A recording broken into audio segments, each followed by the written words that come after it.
Am I audible? If you are watching me, if you can watch me, just tell me if I am audible.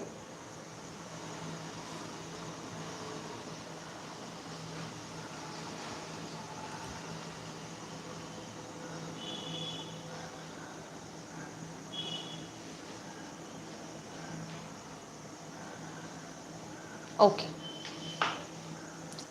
Since this is a live session, so you need to comment down whatever questions I put towards you.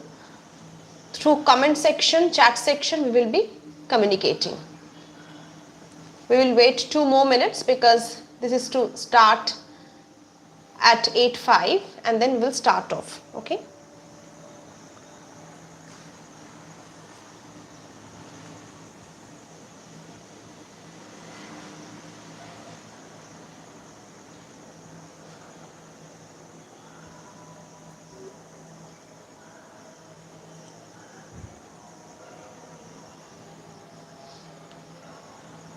Those who are watching, please open your study material and also get ready with a pen and a paper.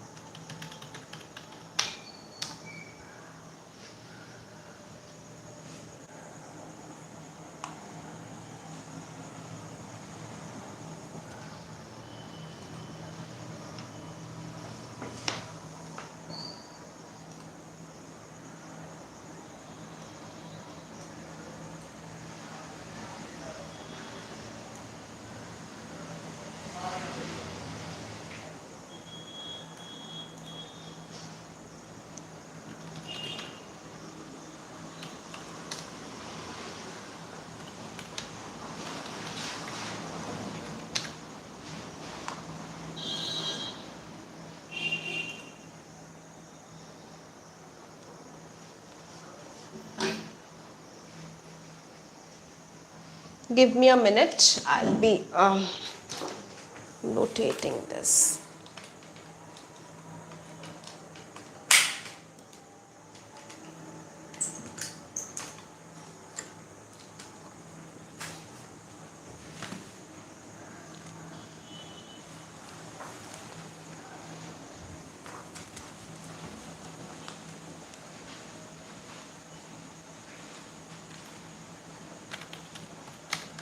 Okay, so we will be starting.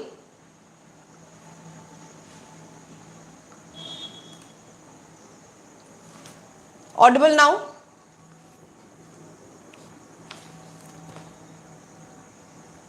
Just let me know in the comment section once if I am audible. I can see 6 people watching.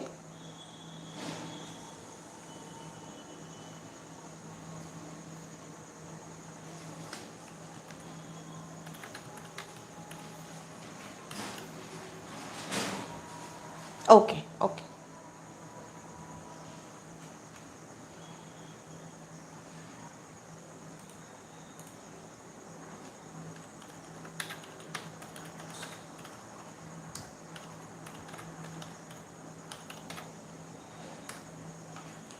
Okay, so we are about to learn about the basic of history of English literature, the first age, and that is the Anglo Saxon Age.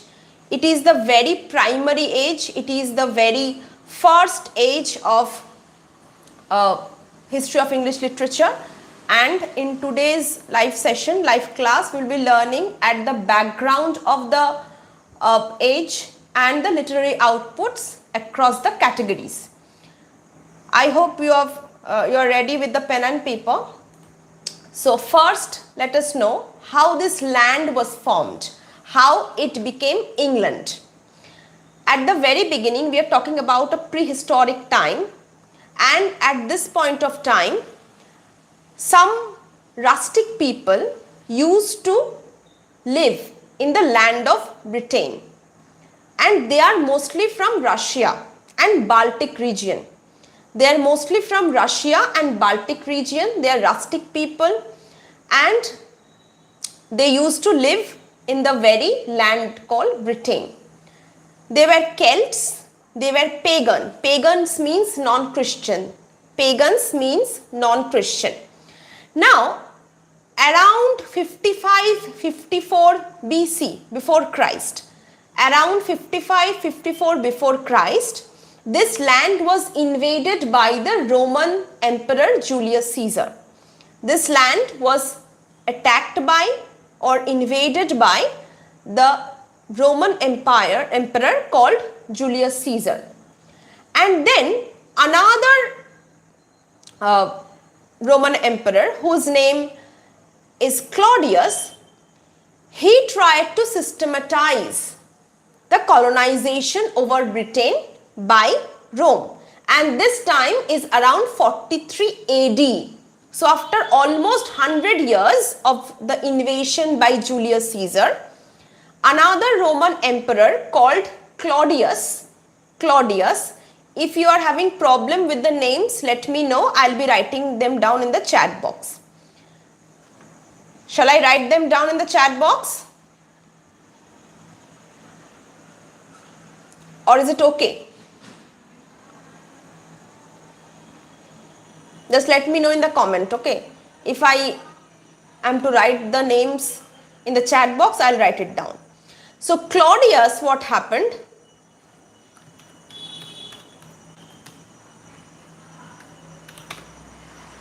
Claudius around 43 AD. AD is Anno Domini.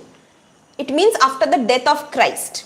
So in 43 AD, Claudius tried to systematize the colonization over Britain. And then what happened? Rome started to rule over this land. And this rulings continued till 410 AD. This ruling continued till 410 AD. Around 410, Rome withdrew the army from the Britain. Rome withdrew its army from the Britain, and Britain became free of Roman colonization.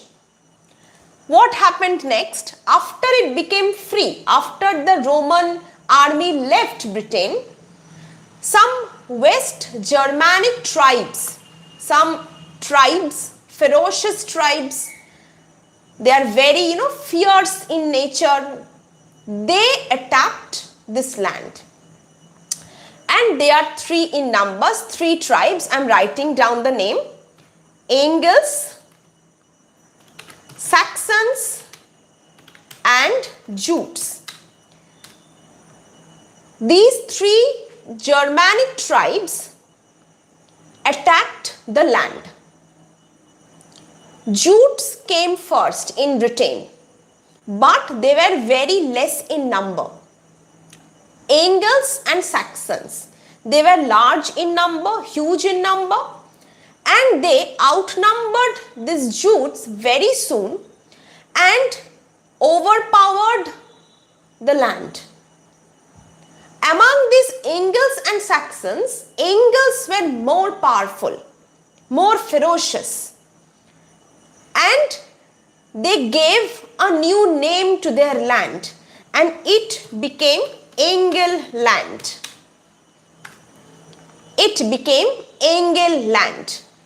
From England, the pronunciation changed to England, and later on it came to be known as England. So this is how England, the land we know today as UK, was formed. From England, because Angles came there and they overpowered, they captured and invaded the whole land. It became England and then England. So this is how England was formed. Any questions so far? One short question that you may encounter: which tribe came first? And the answer would be Jutes. Jutes came first. If you have any questions so far, put them down in the chat box. I'll reply to that and go to the next section.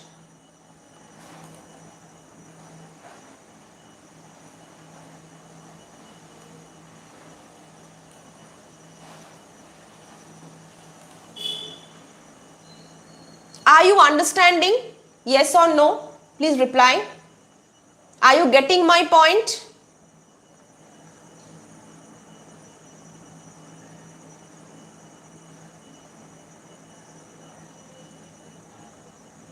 Any questions so far? If no, then I'll be going on to the next section.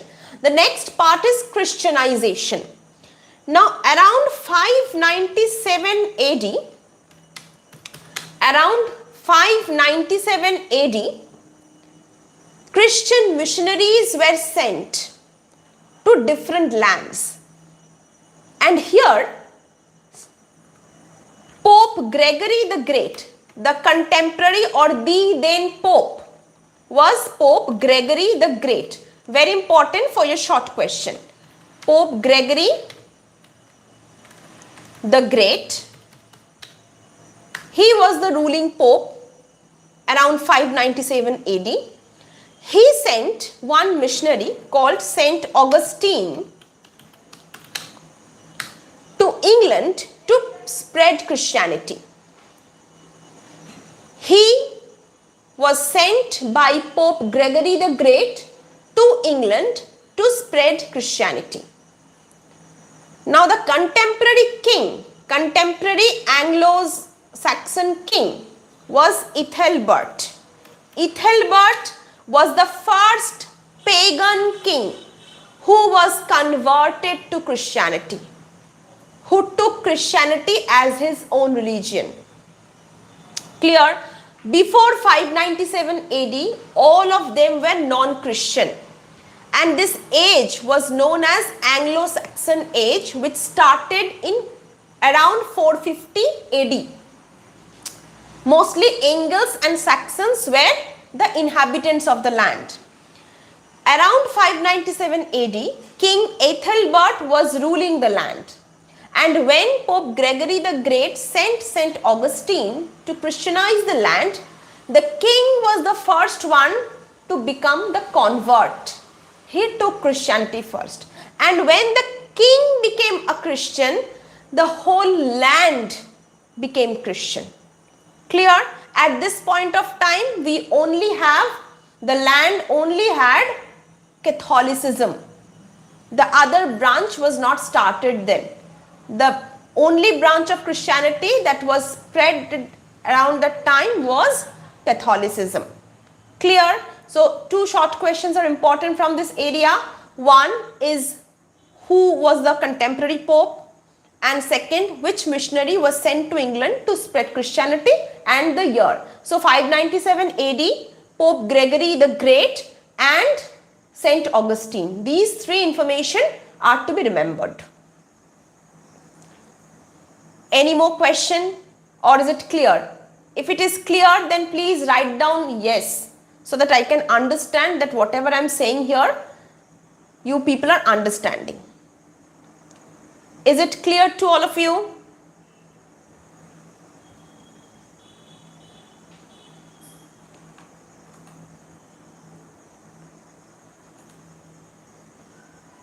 Okay.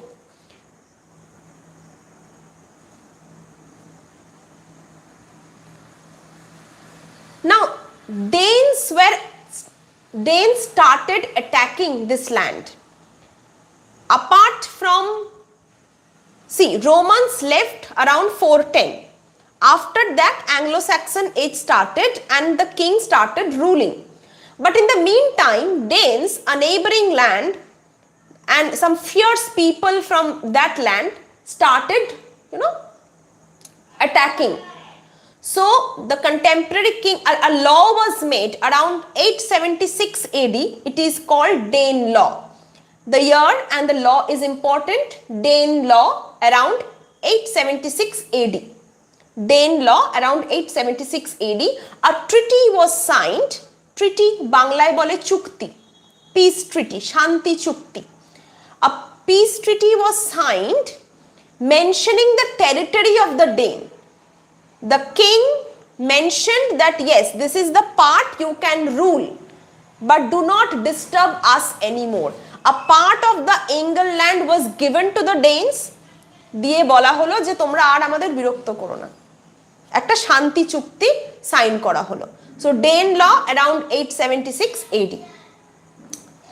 Next comes towards the 1066. Another important year is 1066 because this year is a milestone year in the history of English literature because the Anglo Saxon Age ended in this year. How?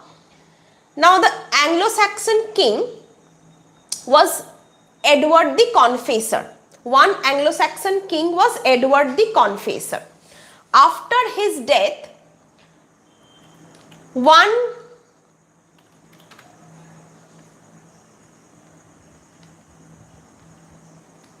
William from Normandy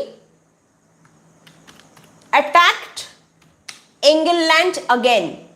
William from Normandy attacked England again to capture it. And the Anglo-Saxon king was very, weak. He could not save his own land.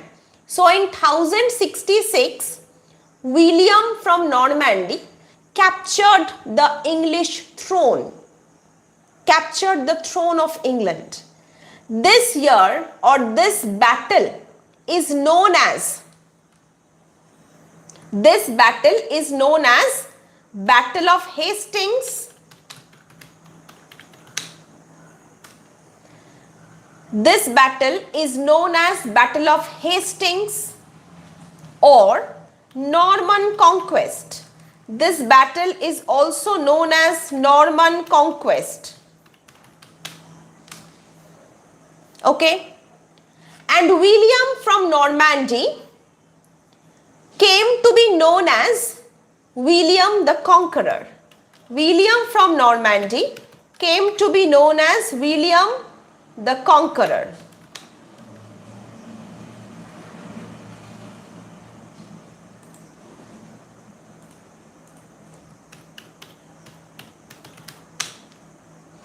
William the Conqueror.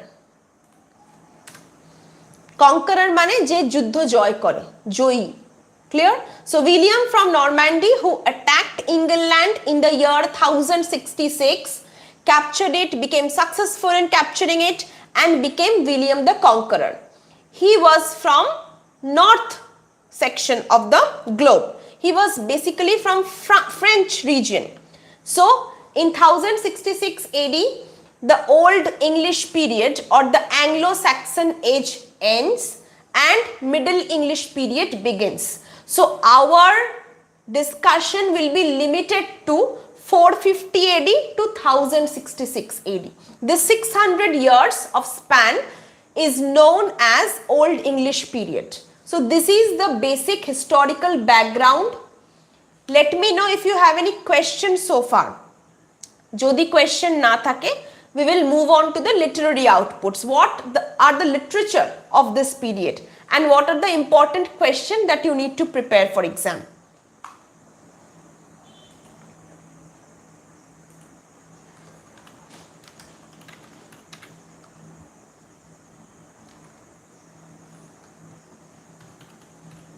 If you have any question, then let me know.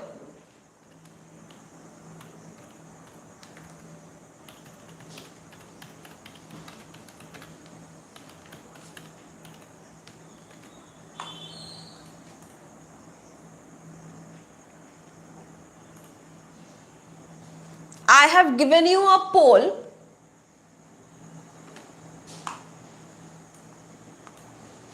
Kindly answer to this so that we can understand.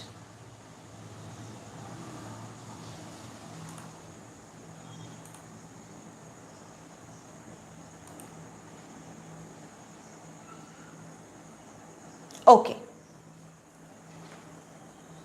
So now we are moving on to the literary output of this age. We are moving on to the literary output of this age. Please note down the sources of the literature. See, this is long time back, 450 AD to 1066, almost 1000 years back. The age ended. We are in 2023 and we are talking about 1066. The Anglo-Saxon age was almost ended. How do we get to know about the literature? There are 4 manuscripts and they are saved, they are archived in various libraries, in various cathedrals, various churches. Those 4 manuscripts are the sources of the Anglo-Saxon literature. I am writing the name of the manuscripts in the chat box. Please note them down.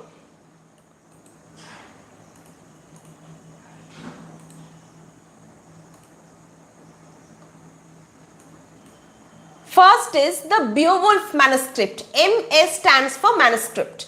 First is the Beowulf manuscript. It is in the British Museum. It is archived in the British Museum. If you ever happen to go in UK, must visit this British Museum and see this manuscript is saved and archived there. This is source number 1. Source number 2 is the Junius manuscript. It is in the Bodleian Library. It is in one of the famous libraries. Okay. Third source is the Exeter book. Exeter book. It is a religious document. It is a religious document and it is archived in the library of the Exeter Cathedral. Cathedral means church. It is archived in the Exeter Cathedral. It is called the Exeter book. And the last one, the fourth one is called Vercelli book. And this is archived in Vercelli Cathedral. It is near Milan. Milan is in Italy. It is near Milan. This is called the Vercelli book. It is in the Cathedral Library at Vercelli, which is near Milan. So these 4 books are called the 4 major sources of Anglo-Saxon literature. Is it clear to all of you so far? Please note these down. If you write your answers, long answers regarding Anglo-Saxon literature, try to include all this information. These information make your answer rich. Clear so far? Just let me know in the chat box once again if it is clear and can we move on to the next section.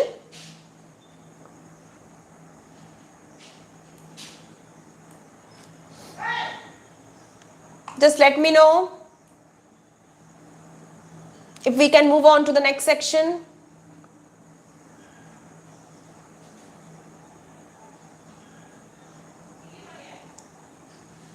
Okay, okay. I've got one yes.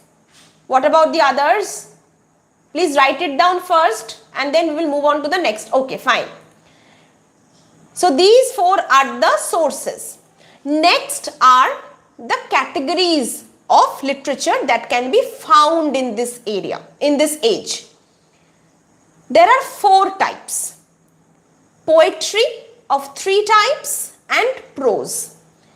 Now, what are the poetry or categories of poems can be found? Number 1 is called heroic poetry or epic poetry. Number 1 is called heroic poetry or epic poetry. Heroic poetry or epic poetry.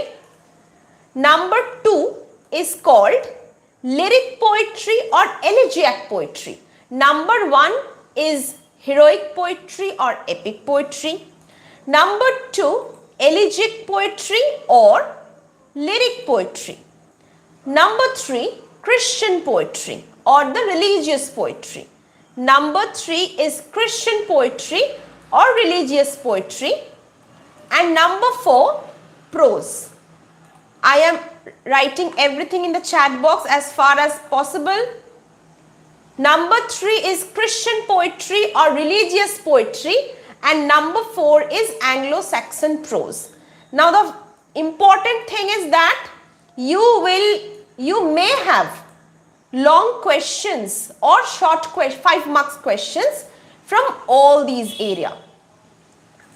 If you know, you have to write 2 long questions of 10 marks, right?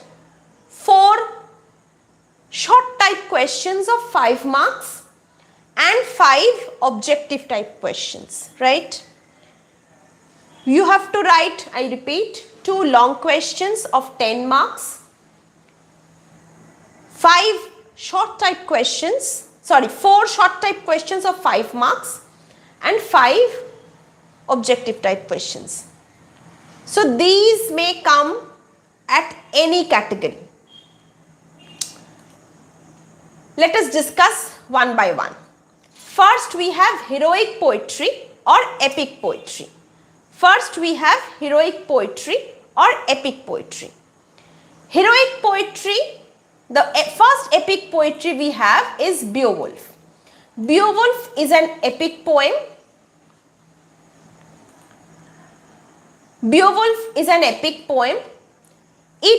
The length or the number of lines is around 3000. The number of lines of Beowulf is around 3000, and it is an epic poem that tells about the heroic activities, the adventures of Beowulf, how he fights the monster Grendel and his mother, another sea monster, and becomes victorious. Okay, it's an epic poem. As we have our Indian epics like Ramayana and Mahabharata, it is the Old English epic, spans around 3000 lines and talks about the adventures of the hero called Beowulf. Okay. Next we have Widsith, Battle of Maldon, Battle of Brunanburh, Battle of Finnsburg and Waldere. These are the few heroic poetry and mostly found in fragments. That means the whole poem is lost. We have fragments, parts of the poem. See, at that point, the preservation quality was not that great. Ekhon ki hoy, we preserve everything. We make photocopies, we make digital copies. But think of some 1500 years ago, the preservation capacity and quality was not that great. So most of the part of these Old English literature was lost. These are in fragments. These have been found in fragments. We have Widsith, Battle of Maldon, Battle of Brunanburh, Battle of Finnsburg and Waldere. All these poems talk about heroism, battles, love for the country, patriotism, etc. Clear? So, if you have long questions, if the question comes like this, discuss the heroic poetry of Anglo-Saxon age, you have to include all the poems and little bit about them. You will have it in your study material. Clear so far? Just let me know in the chat box saying yes, and then we will move on.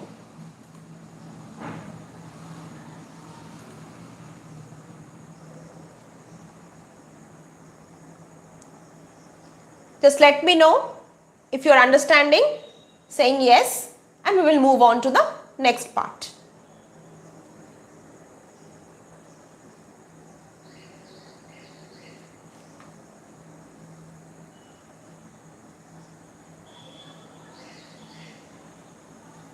Okay, so prepare a long question around this topic, heroic or epic poetry of the Anglo-Saxon age. You need to discuss Beowulf in a bit long way because it's an epic, and the other poems in short.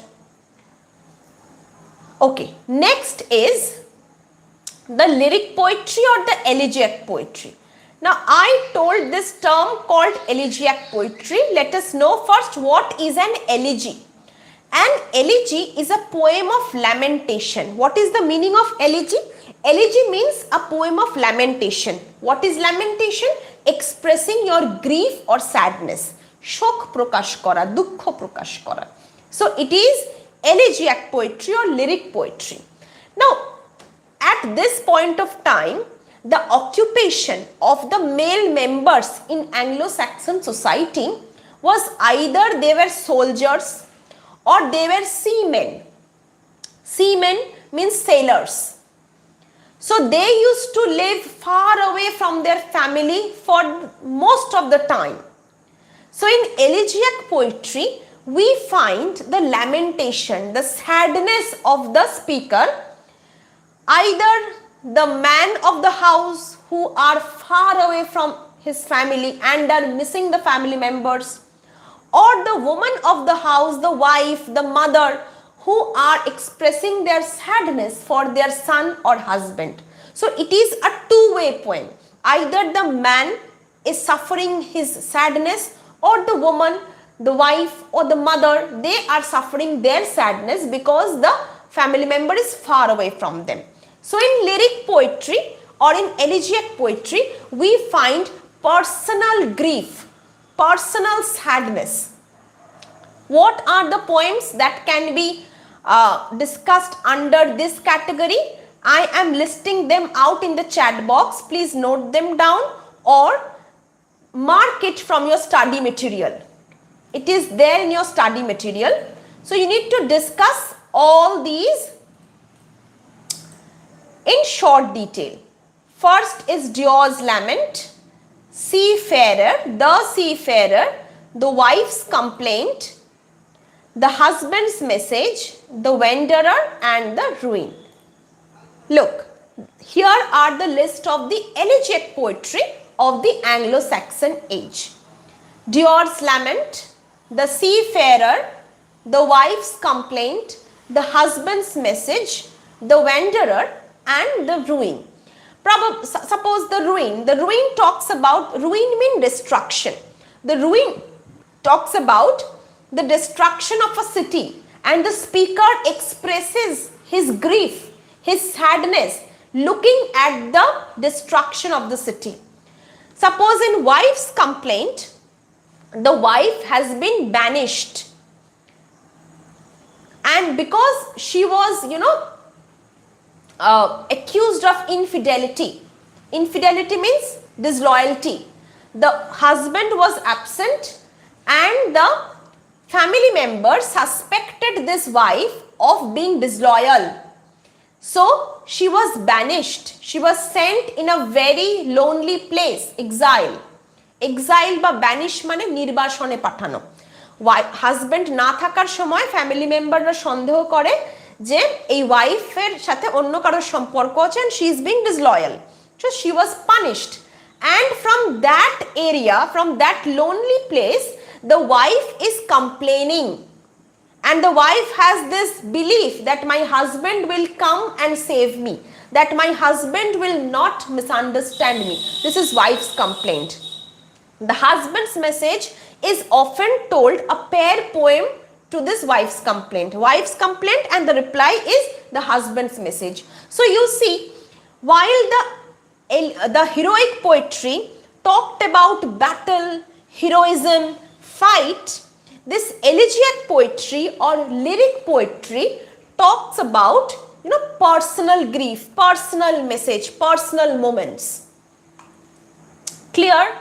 So if a long question comes around this topic, you need to discuss all these poems in short. And remember, suppose Dior's Lament can come as a short type question for 5 marks. So prepare in such a way that you can write a 5 marks answer as well as a 10 marks answer. Is it clear up to this?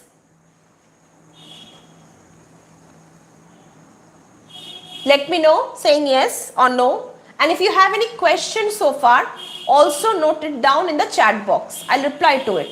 Jodi kono proshno thake, kono confusion thake, chat box e lekho, I'll reply to it. Clear so far?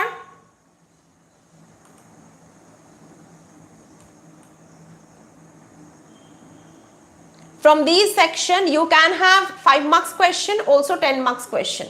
Next topic we are looking at is Christian poetry or religious poetry. Christian poetry and religious poetry. See, I told you that around 597 AD, the land saw Christianization. Saint Augustine came and Christianized the land. So after 597 AD, there was a craze of Christian poetry, mostly dream poems. They talk about Christ, they talk about the disciples of Christ in the poem, they talk about the cross. And many of those poems have been, formed in dreams. The poet dreamt of a cross, of a disciple of Christ, and wrote a poem in the next morning. So, all these poems are termed religious poets. There are two, poet. One is Kidman. Two religious poets we find in this age. One is called Kidman. One is called Kidman. And poems on the Genesis, Bible. Other poems are Daniel, Exodus, Hymn of the Creation, Christ and Satan. These are some of the poems written by the poet called Kidman. So, Kidman can come as 5 marks question also. Next poet of the Christian poetry is Cynewulf. Next poet of the Christian poetry is Cynewulf. And look at the poems: The Christ, The Dream of the Rood, Juliana, The Fates of the Apostles, Eileen, The Phoenix, Guthlac and Judith. These are some of the poems that are attributed to the poet called Cynewulf. So, Kidman and Cynewulf, they are the two major Christian poets of this era. And you note the poems that are attributed to these poets. I repeat, Kidman, he wrote poems on Genesis, on creation, Daniel, Exodus, and another poem, Christ and Satan. Cynewulf wrote The Christ, The Dream of the Rood, Juliana, Eileen, The Fates of the Apostles, Phoenix, Guthlac and Christ. So, we have completed 3 types of poetry. Number 1 was heroic poetry. Number 2 was Christian poetry. Number 3 was elegiac poetry or the lyrical poetry. The last literary output of this age is prose, Anglo Saxon prose. Now, the first name that comes to our mind is called King Alfred. King Alfred, he was the greatest of the Anglo-Saxon kings, and he is called King Alfred the Great. Among all the rulers of Anglo-Saxon age, all the kings of Anglo-Saxon age, King Edward is known as the greatest of all of them. So, he is named as King Alfred the Great. He took very great responsibility in translation. He himself translated some of the major works, also appointed a royal translator to translate some of the Latin prose. At this point, translation was very important because most of the Latin books were translated in general English. King Edward himself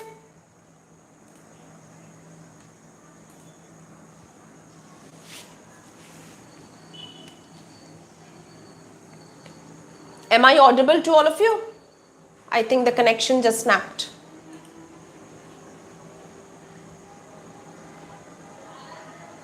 Is it audible to all of you? Am I audible?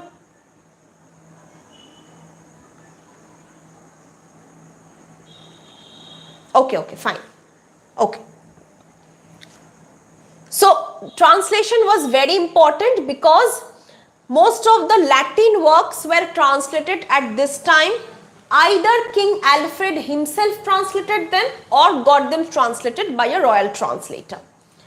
Some of the books that he translated, I am writing down for your short question as well, for your objective questions as well. Okay.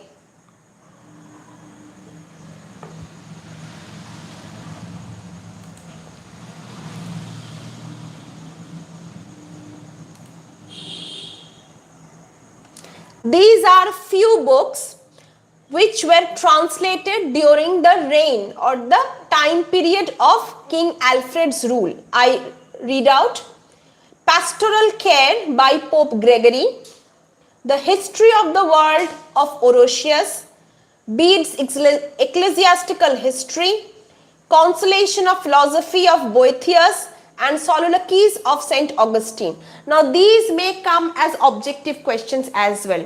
For example, who wrote Ecclesiastical History of England? Okay. Next, who wrote Pastoral Care? So the answer will be Pope Gregory. Ecclesiastical History is by Bede. So these questions can come as objective questions.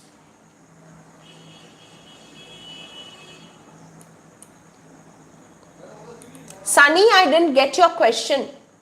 Please write your question again in a clear way. Okay, so King Alfred. The other two prose writer of this time is Ælfric and Wulfstan. Ælfric and Wulfstan. Ælfric and Wulfstan. Ælfric wrote Catholic homilies, the lives of the saints, etc. And the greatest work of Wulfstan is Sermo Lupi ad Anglos. Wulfstan wrote this book. I am writing down in the chat box. So the three major writers of Anglo-Saxon prose are: number 1, King Alfred; number 2, Ælfric; number 3, Wulfstan. If you are to write a long question on Anglo-Saxon prose, you need to write about the contribution of King Alfred in detail, and then in short the contribution of Ælfric and Wulfstan. Another major output of Anglo-Saxon prose is Anglo-Saxon Chronicle. Now let me tell you what is a chronicle. A chronicle is like a diary, a historical diary, where dates and major events are mentioned. It is like an annal. It is like an annal. So major events along with the dates are mentioned in a chronicle. King Alfred tried to record all the historic events along with dates in this Anglo-Saxon Chronicle. It is written in prose form and one of the greatest literary output in prose category of Anglo-Saxon age. Clear? So for long questions, you prepare heroic poetry, lyric poetry, Christian poetry and prose. And for your 5 marks question, prepare each of the poems along with the Anglo-Saxon prose. So these were the literary outputs of Anglo-Saxon age. We are almost done with the age. So what we discussed in this live class, we talked about the very basic history, the backdrop of the Anglo-Saxon age, right? The history of the Anglo-Saxon age, how England was formed, when Christianization happened, so far.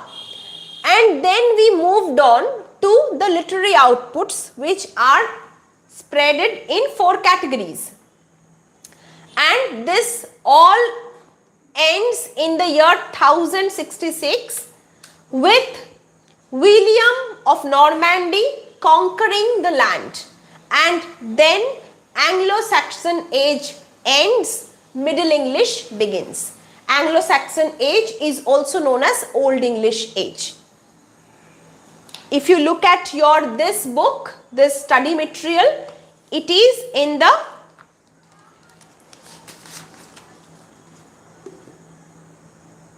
Module 1, Unit 1 and 2. This comprises, today's lecture comprises 2 units, Module 1, Unit 1 and 2.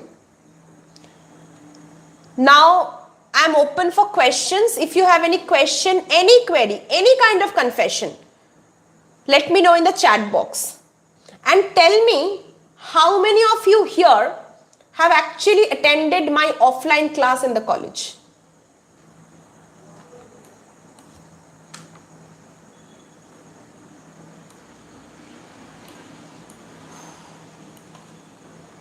Those 14 or 13 are present here.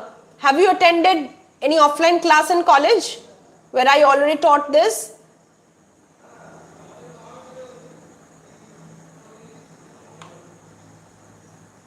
I'm waiting for your reply.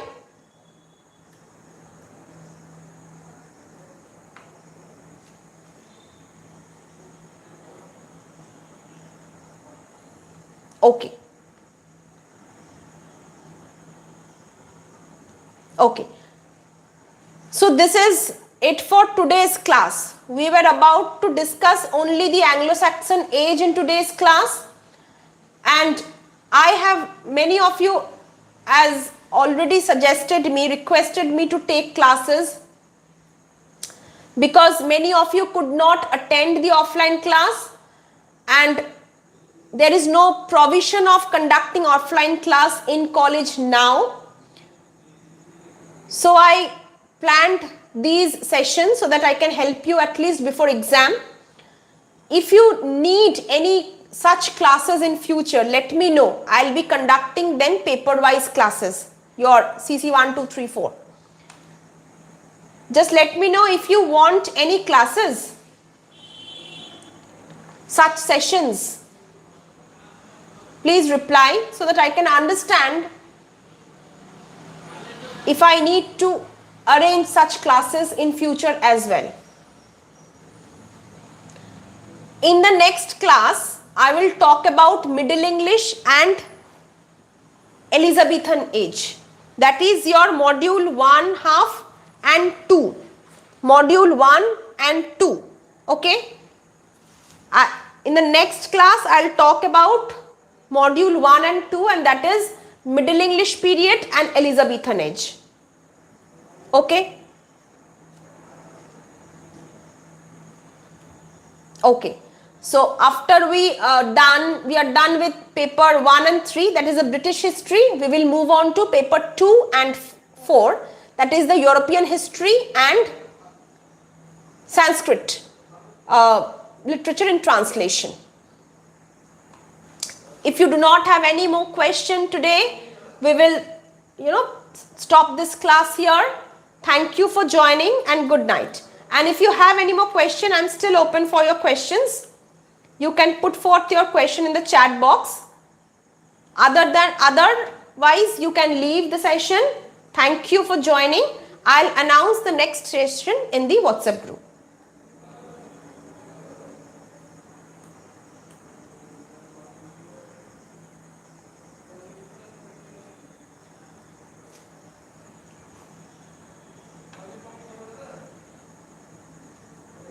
Okay, I assume that you do not have any more questions from today's class. So I end this session with a lot of thanks to all of you for joining in, and I'll announce the next class, which will be on Middle English and Elizabethan age, and the poems that are related to the syllabus. I'll discuss all of those in the next class. Thank you so much.